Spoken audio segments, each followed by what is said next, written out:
Welcome to the China Cup Forensics Oral Interpretation Final. Audience members, please remember that there is no photography, video recording, or audio recording during the round, except for our official video recording and any coaches that would like to take pictures. At this time, we will start with speaker number 302.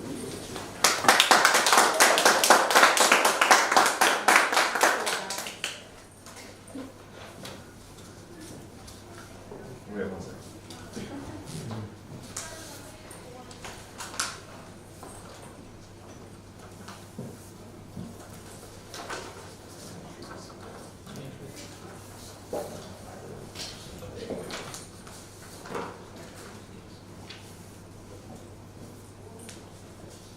The Rematch by B.J. Novak is a sequel to the classic children's story, The Tortoise and the Hare. If you've never had a childhood and hadn't heard of this story, the hare lost. This story begins by describing his coping methods to his embarrassing failure. The hare retreated, understandably, into a substantial period of depression and self-doubt. The hare gained weight, then lost weight, turned to religion, then another, less specific religion. The hare got into yoga, shut himself indoors on a self-imposed program to read all of the world's great novels, then traveled the world and did some volunteer work. Everything helped a little bit, but nothing really helped. After a while, the hare realized he was going to have to rematch the tortoise. No, came the word from the tortoise's spokesperson. The tortoise prefers to focus on the future, not relive the past. The tortoise is focused full-time on inspiring a new generation with the lessons of dedication and persistence through his popular speaking tours. The smugness and sanctimony of the tortoise's response infuriated the hare.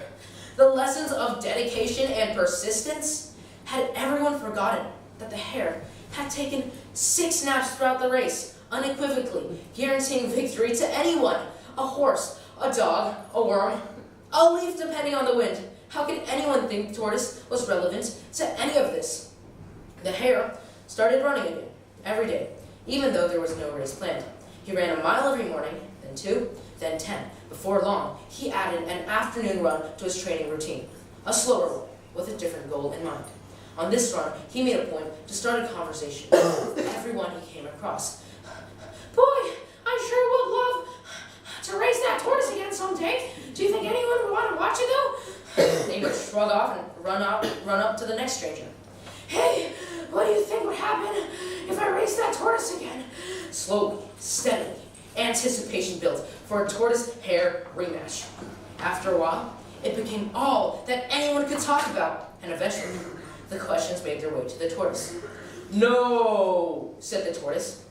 They kept asking, and he kept saying no, until eventually everyone gave up and stopped asking.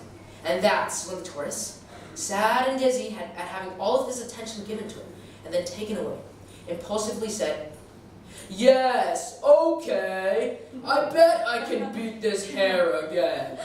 This is good. This will be good. One time could have been a fluke. Twice, there'll be no question." The race was set in 10 days' time. The tortoise set out to replicate what seemed to have worked the first time. He didn't want to overthink it.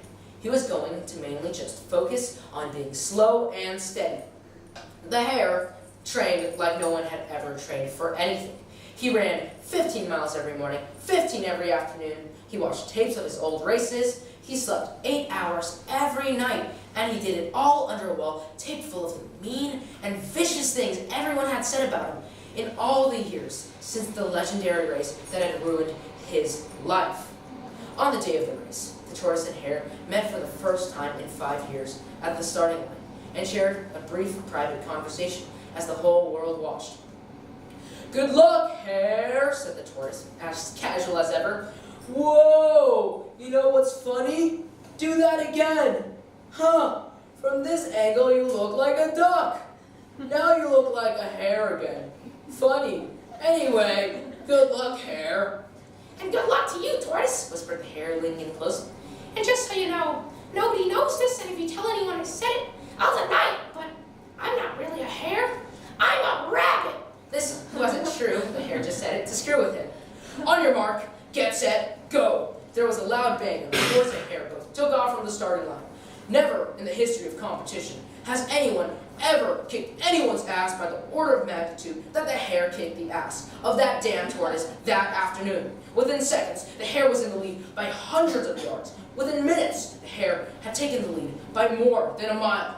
The tortoise crawled on, slow and steady, but as he became anxious, he started speeding up, less slow, less steady, but it hardly mattered. Before long, less than 20 minutes after the 7-mile race had begun, word worked its way back that the hare had not only won the contest, but had also set world records, not only for all hares, but also for all mammals under 20 pounds. When the news reached the tortoise, still essentially under the banner of the starting line, he fainted. Those who didn't know the context, who hadn't heard about the first race, never realized what was so important about this one. A tortoise raced a hare, and the hare won? Okay, they didn't understand the story, so they didn't repeat it, and it never became known. But those who were there for both contests knew what was so special about what they had witnessed. Slow and steady wins the race, till truth and talent claim their place. Thank you.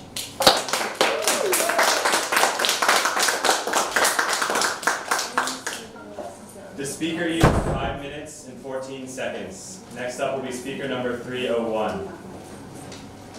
Sorry, 5 minutes in. 14 seconds. Thank you.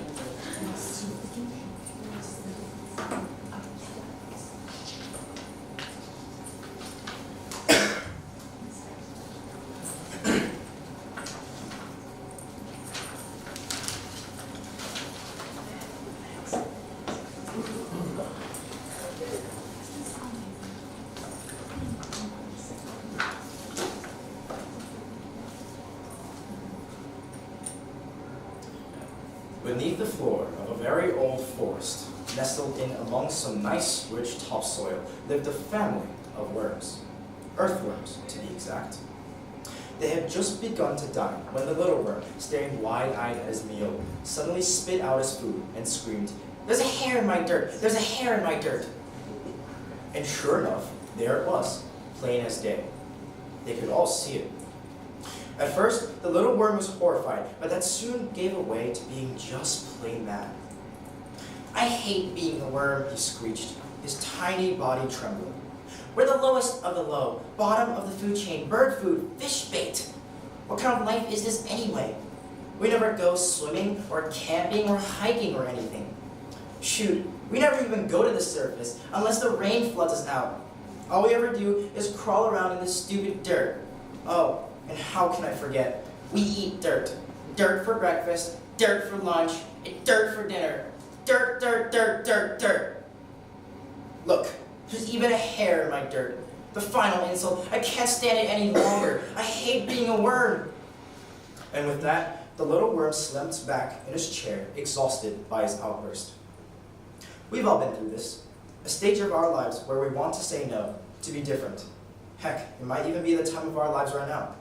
But we mustn't forget why we are here today, our purpose and our goals. During a typical family dinner, a little worm is taught his purpose in life and the moral of being grateful for what you have through a story that his father tells him. There's a Hare in My Dirt by Gary Larson. Mother worm, with an expression concern on her face, looked from her pouting son to father worm. But father worm, a proud invertebrate and a learned member of the Annelida phylum, was glaring at what he considered to be an ungrateful and ignorant son. "Well, well, well," he said, breaking the awkward silence. "Let me get this straight. Not only is your mother's dirt not good enough for you, but you feel being a worm isn't exactly a charmed life, eh?" A strange glint fell across Father Worm's eye. "My boy, I think it's time I tell you a story."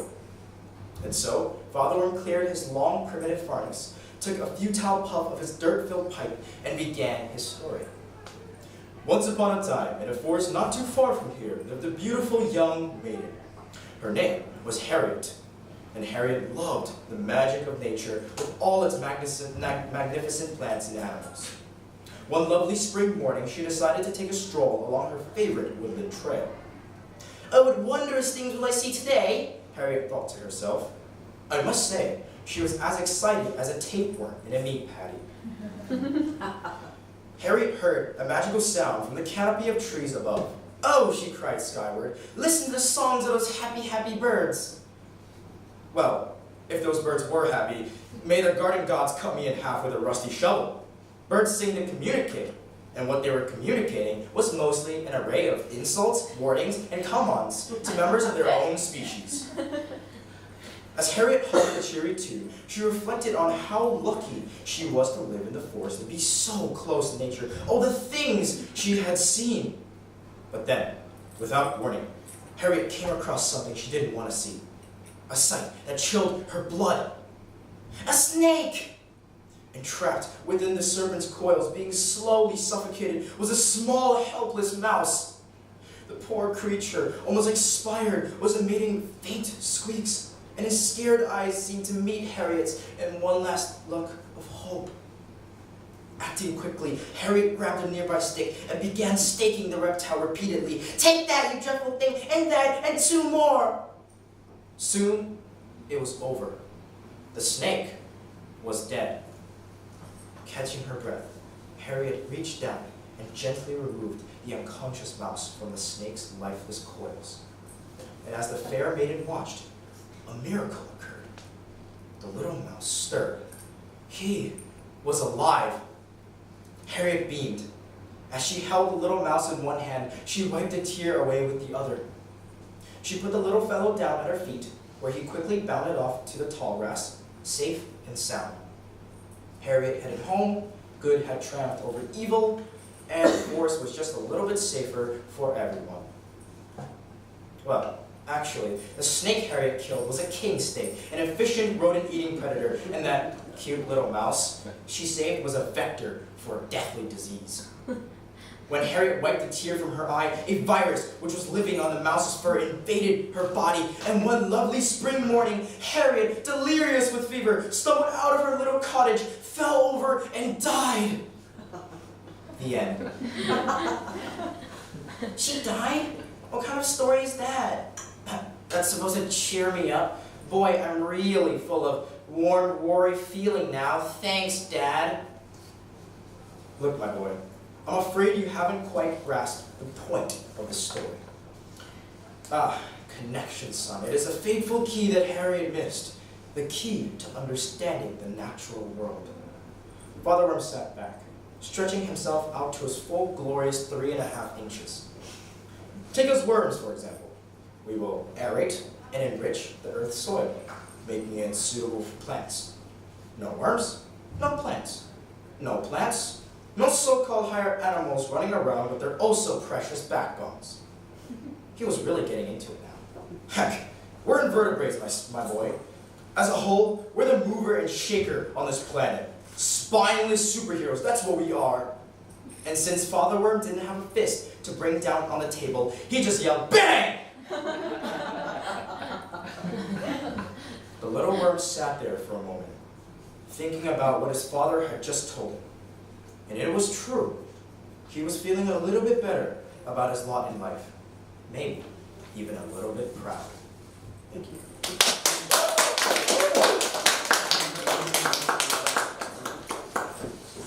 The speaker used 6 minutes and 34 seconds. Next up will be speaker 106.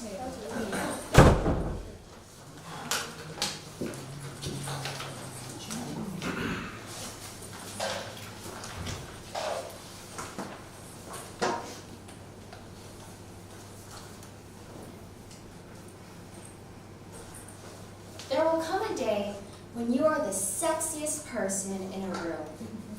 You know, when you walk into an auditorium with a killer Lord of the Rings impression and everyone is jealous. Confidence, power, and yes, sexiness comes from taking opportunities to own your own brand of weird. Being able to do so makes you the hero of your own story. In which I fixed my girlfriend's grandparents' Wi-Fi and am hailed as a conquering hero by Mike Latcher. Lo, in the twilight days of the second year of the second decade of the third millennium, did a great darkness descend over the wireless internet connectivity of the people of 276 Ferndale Street in the north central lands of Iowa. For many years, the gentlefolk of these lands basked in a wireless network overflowing with speed and ample internet, flowing like a river into their compact presario. Many happy days did the people spend checking Hotmail and reading usatoday.com. But then, one gray morning, did Internet Explorer 6 no longer load the Google. Refresh was clicked again and again, but still did Internet Explorer 6 not load the Google. Perhaps the Google was broken, the people thought. But then Yahoo 2 did not load, nor did Hotmail, nor usatoday.com. The land was thrown into panic. Internet Explorer 6 was minimized and maximized. The compact Presario was unplugged, then plugged back in. The old mouse was brought out and plugged in beside the new mouse still. The Google did not load. Some of the kingdom thought the cause of the darkness must be the router. Little was known of the router. Legend told it had been installed behind the recliner long ago by a shadowy organization known as Comcast. Others in the kingdom believed it was brought by a distant cousin many feasts ago. Concluding the trouble must lie deep within the microchips, the people of 276 Ferndale Street did despair and resign themselves to defeat. But with the dawn of the Feast of Christmas, did a great beacon of hope manifest itself upon the inky horizon. Riding in upon a teal Ford Focus came a great warrior, a suitor of the gentlefolks' granddaughter. Word had spread through the kingdom that this warrior worked with computers and perhaps even knew the true nature of the router. The people did beseech the warrior to aid them.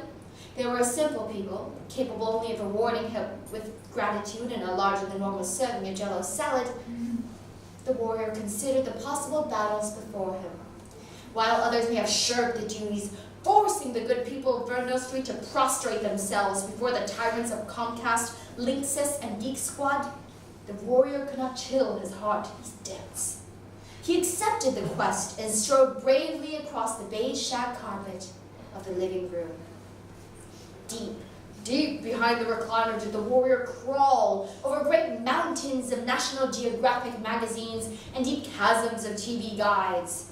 At last, he reached a gnarled thicket of cords, a terrifying knot of gray, white, and black and blue, threatening to ensnare all who ventured further. The warrior charged ahead. Weaker men would have lost their minds in the madness. Telephone cords plugged into Ethernet jacks, AC adapters plugged into phone jacks, a lone VGA cable wrapped in a firm knot beside an Ethernet cord. But the warrior bested the thicket, ripping away the vestigial cords and swiftly untangling the deadly trap. And at last, the warrior arrived at the router. It was a dusty black box with an array of shimmering green lights blinking on and off as if to taunt him to come any further. The warrior swiftly maneuvered to the rear of the router and verified what he had feared, what he had heard whispered in his ear from spirits beyond. All the cords were securely in place. The warrior closed his eyes, summoning the power of his ancestors, long departed but watchful still. And then, with the echoing beat of his digital watch, he moved with deadly speed, wrapping his battle-hardened hands around the power cord at the rear of the router. Gripping it tightly, he pulled with all his force, dislodging the cord from the router. The heavens roared, the earth wailed, the internet light, green lights turned off. Silently, the warrior counted. 1, 2, 3. And just as swiftly, the warrior plugged the cord back into the router. Great crashes of blood-red lightning boomed overhead. Murders of crows blackened the skies. The power light came on solid green. The seas rolled. The WLAN light blinked on. The forest ignited. A dark fog rolled over the land, and suddenly all was silent. The warrior stared at the internet light, waiting, and then, as the world around him seemed all but dead, the internet light began to blink. The warrior darted out back over the mountains of National Geographic magazines and made haste to the compact Presario. He woke up Windows XP from sleep mode and deftly defeated 12 notifications to update Norton antivirus. With a resounding click, He opened Internet Explorer 6 and gazed deep into its depths, past the Yahoo toolbar, the MSN toolbar, the Ask.com toolbar, and the AOL toolbar. And then did he see, at long last, that the Google did load. And so, the good people of the kingdom were delighted and did heap laurels and jello salad at the warriors' feet, for now again they could have their hot mail as the wireless internet did flow freely into their compact Rosario. The warrior ate his jello salad, thanked the gentlefolk, and then went to the basement, because the TiVo was doing something weird with the VCR. Thank you.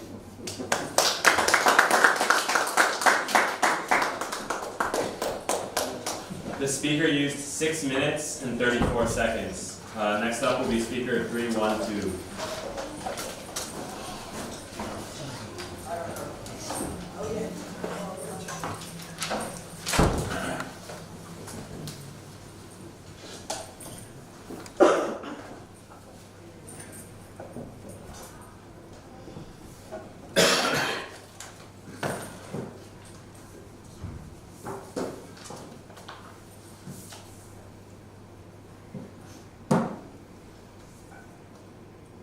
Published in 1994, Politically Correct Bedtime Stories is a book written by James Finn Garner, in which Garner parodies children's literature that tends to portray characters in a stereotypical way. In this mockery of the classic story, Little Red Riding Hood, Garner explores the way the story could have changed if feminism and anti-speciesism were not censored. For example, throughout the story, the word woman is spelled as W-O-M-Y-N instead of the normal W-O-M-E-N, which is an alternative way of spelling woman adopted by some feminists in order to avoid the word ending men. There was once a young person named Red Riding Hood who lived with her mother on the edge of a large wood. One day, her mother asked her to take a basket of fresh fruit and mineral water to her grandmother's house. Not because this was woman's work, mind you, but because the deed was generous and helped engender a feeling of community. Furthermore, her grandmother was not sick, but rather was in full physical and mental health and was fully capable of taking care of herself as a mature adult. So Red Riding Hood set off with her basket through the woods. Many people believed that the forest was a dangerous and foreboding place and never set foot in it. Red Riding Hood, however, was confident enough in her own budding sexuality, such obvious Freudian imagery did not intimidate her. On the way to Grandma's house, Red Riding Hood was accosted by a wolf, who asked her what was in her basket. She replied, "Some helpful snacks for my grandmother, who is certainly capable of taking care of herself as a mature adult." The wolf said, "You know, my dear, it isn't safe for a little girl to walk through these woods alone."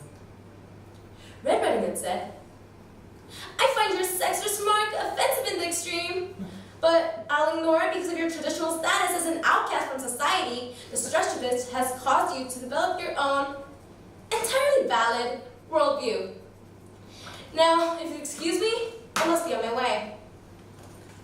Red Riding Hood walked along the main path, but because his status outside society has freed him from slavish adherence to linear Western-style thought, the wolf knew a quicker route to Grandma's house. He burst into the house and ate Grandma, an entirely valid course of action for a carnivore such as himself. Then, unhampered by rigid traditionalist notions of what was masculine or feminine, he put on Grandma's night clothes and crawled into bed. Red Riding Hood entered the cottage and said, "Grandma, I have bought you some fat-free, sodium-free snacks to salute you in your role of a wise and nurturing matriarch." From the bed, the wolf said softly, "Come closer, child, so that I may see you." Red Riding Hood said, "Oh, I forgot you're as optically challenged as a bat. Grandma, what big eyes you have!" "They have seen much and forgiven much, my dear." "Grandma, what a big nose you have!" "Only relatively, of course, and certainly attractive in its own way." "It has smelled much and forgiven much, my dear." "Grandma, what big teeth you have!" The wolf said, "I'm happy with who I am and what I am," and leaped out of bed. He grabbed Red Riding Hood in his claws, intent on devouring her.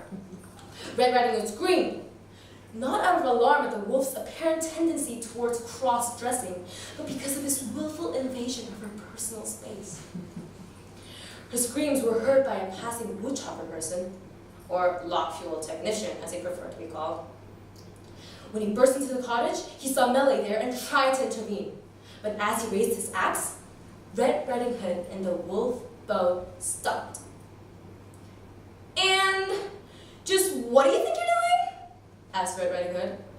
The woodchopper person blinked and tried to answer, but no words came to him.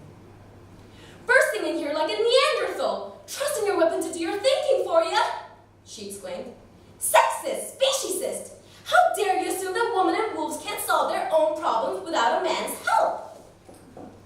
When she heard Red Riding Hood's impassioned speech, Grandma jumped out of the wolf's mouth, took the woodchopper person's axe, and cut his head off. After this ordeal, Red Riding Hood, Grandma, and the wolf felt a certain commonality of purpose. They decided to set up an alternative household based on mutual respect and cooperation, and they lived together in the woods, happily ever after. Thank you.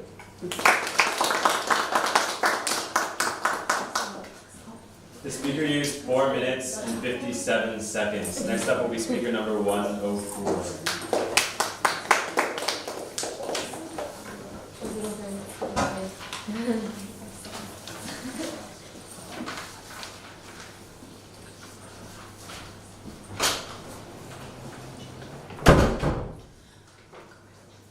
We've all been there and had that special someone. In a telephone call by Dorothy Parker, a young woman waits by the telephone for her boyfriend to call. Because it is sent in time before telephone, she has no option but to wait for hours on end beside the telephone, with no way to distract from the increasingly dark thoughts invading her mind. Please, God, let him telephone me now. Dear God, let him call me now. I won't ask anything else of you, truly I won't. It would be so little to you, God, such a little thing. Only, let him telephone me now. Please, God. Please, please, please. If I didn't think about it, the telephone might ring. Sometimes it does that. Maybe if I counted 500 by 5s, it might ring by that time. I'll count slowly, I won't cheat, and if it rings when I get to 300, I won't stop until I get to 500. 5, 10, 15, 20, 25, 30, 35, 40, 45, 50. Oh, please ring, please. He said he would telephone at 5 o'clock. I'll call you at 5, darling. I think that's what he said, darling. I'm almost sure he said it there. I know he called me darling twice, and the other time was when he said goodbye. Goodbye, darling. He was busy, and he can't say much in the office, but he called me darling twice. He couldn't have minded my calling him up. All I did was ask him how he was. It was just the way anybody might have called him up. He couldn't have minded that. I don't think he would say he'd telephone me, and then just never do it. Please don't let him do that, God. Please don't. This is suffering, God. This is bad, bad suffering. Won't you help me? I must stop this. I mustn't be this way. Look, suppose a young man says he'll call a girl up, and then something happens, and he doesn't. That isn't so terrible, is it? Why can't that telephone ring? Would it ring? You damned, ugly, shiny thing. It would hurt you to ring, wouldn't it? Oh, that wouldn't hurt you. Damn you, I'll pull your filthy roots out of the wall. I'll smash your smug black face in little bits. Damn you to hell. I think he must still like me a little. He couldn't have called me darling twice today if he didn't still like me a little.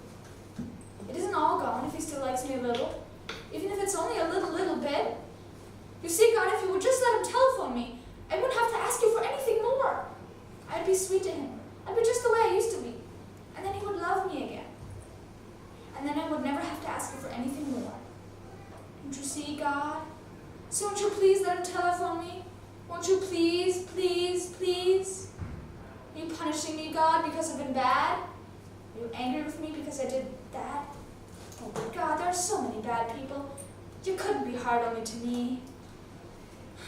Things are only bad when they hurt people. No, it wasn't bad, don't you, God? So won't you let him telephone me now? I mustn't do this. Suppose he's just a little late calling me up. That's nothing to get hysterical about. Maybe he isn't going to call. Maybe he's coming straight up here without telephoning. He'll be cross if he sees I've been crying. They don't like you to cry. He doesn't cry. I wish to God I could make him cry.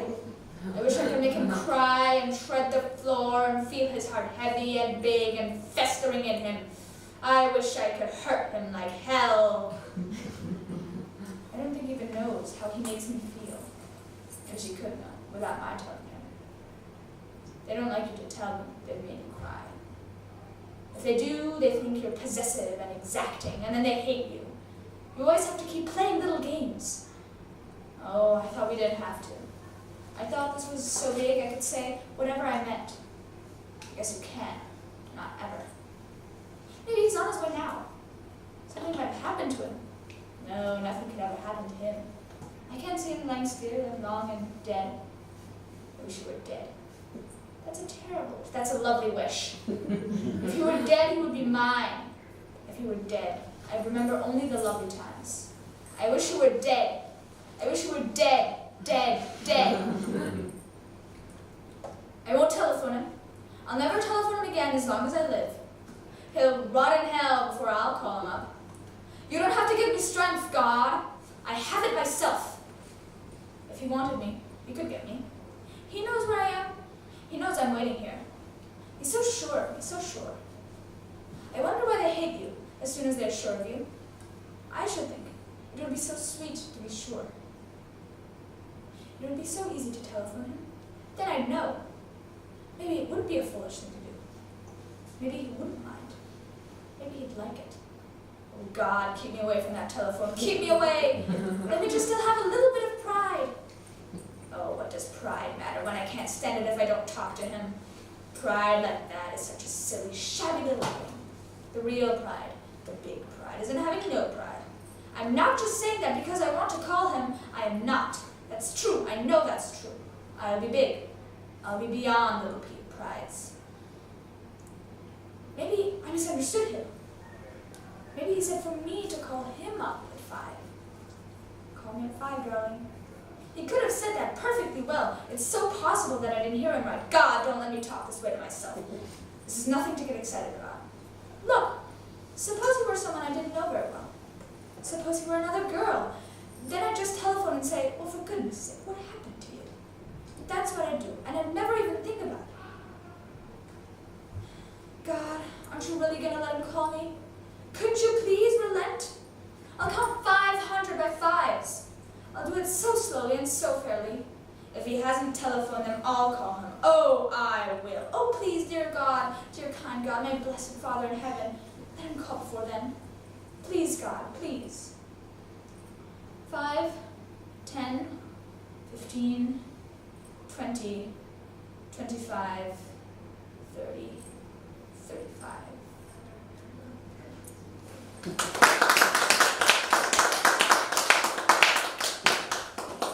The speaker used 6 minutes and 55 seconds. To conclude this panel today, we'll have speaker 105 come up and present.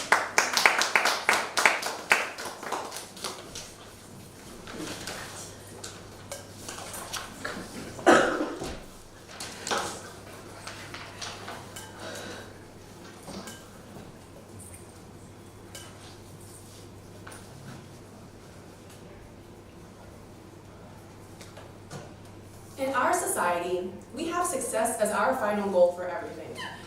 We do everything we can to reach it. Yet, this short story shows a different side of the world in which failure is our final goal, and how, even in this world, we would still strive to succeed. This is The Greatest Failure of All Time by Christopher Bosher. We were driving through Turner's Falls when I saw the flash of success on the side of the road, and I told my wife to stop the car. Why? She asked. I just saw some success on the side of the road, I hollered. My wife made a face. Pull over, I shouted. She stopped the car and I got out and ran.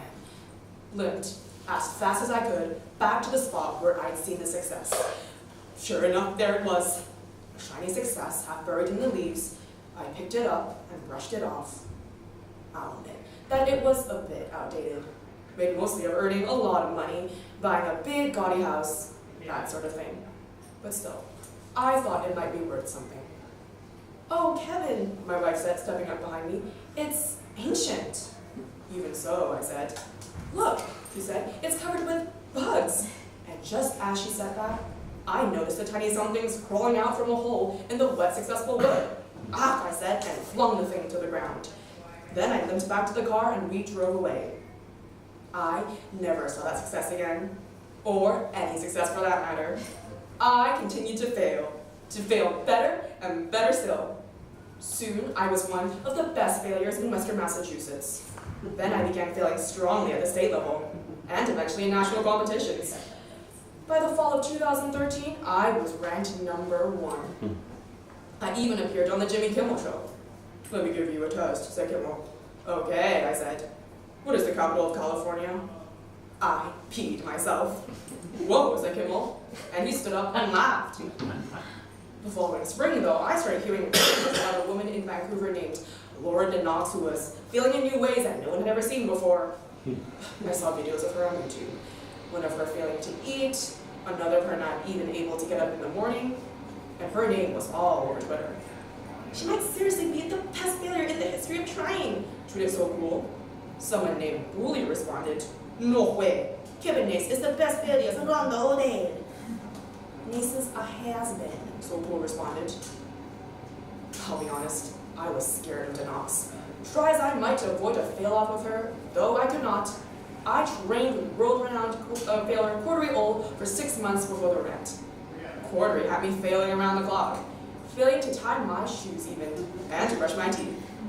Maybe you tuned into ESPN for the competition and saw how I looked when I arrived in Houston. Fat, unshaven, wearing 2 different shoes. That was all Cordery's influence. Like all fail-offs, the challenges were broken down into categories. For the workplace challenge, they drove us to an office building filled with cameras and broadcast the results live. DeNox found a Fox supply closet on set and managed to mistakenly lock herself inside it. A pretty good screw-up all told. I countered, though, by sending an incredibly personal and embarrassing email to the whole office instead of to the one person I'd written it for, which resulted in immediate termination and the loss of a good friend. Then we had to fail at street smarts. They drove us out to a dangerous street and a man approached me and asked me for money. I didn't have any, so I offered him my wedding ring. "All I need is $1, hombre," he said. Take it, I said, dropping the ring into his open palm. It belonged to my father. The crowd assembled behind a railing across the street, oohed and clapped. But DeNox one-upped me. When the same actor asked her for money, she kissed him on the mouth and gave him her social security card, which he immediately sold to some hackers who stole her identity. The crowd went wild. The third and final leg of the fail-off was marital. Our spouses took the stage in front of an audience, and we stood opposite them. DeNox squared her shoulders towards her husband, shrugged and said, "I'm sorry, honey, but I just don't find you very interesting anymore." In retrospect, this was DeNox's critical error. See, you can't just not try. That's not fair. The secret to failing is trying your butt off. I've been trying and trying to tell my wife how I felt for years. I could do it again, no problem. I walked up to her, where she stood and said, "Honey, I am the spoon and you're the fork." My wife's face contorted. "What does that even mean?" The crowd began to chant, "Fail, fail." I said, "I am a tree and you are a cloud." "What are you saying?" said my wife. "Then I'm fats. Fail, fail, fail. You are a virus and I am the same virus," I shouted. "Gross, Kevin," my wife said. "What is the matter with you?" Then she stormed off the stage. That was the last time I saw her. The crowd cheered for me and the host ushered DeNox into the wings. Then he placed a glass trophy in my hands and I tried to lift it over my head. It was too heavy though. I fumbled it and it fell to the floor and shattered. When I bent down to gather the shards, I sliced my finger on a piece of glass. I held up my bloody hand, and the crowd erupted and sprang to their feet. Thank you.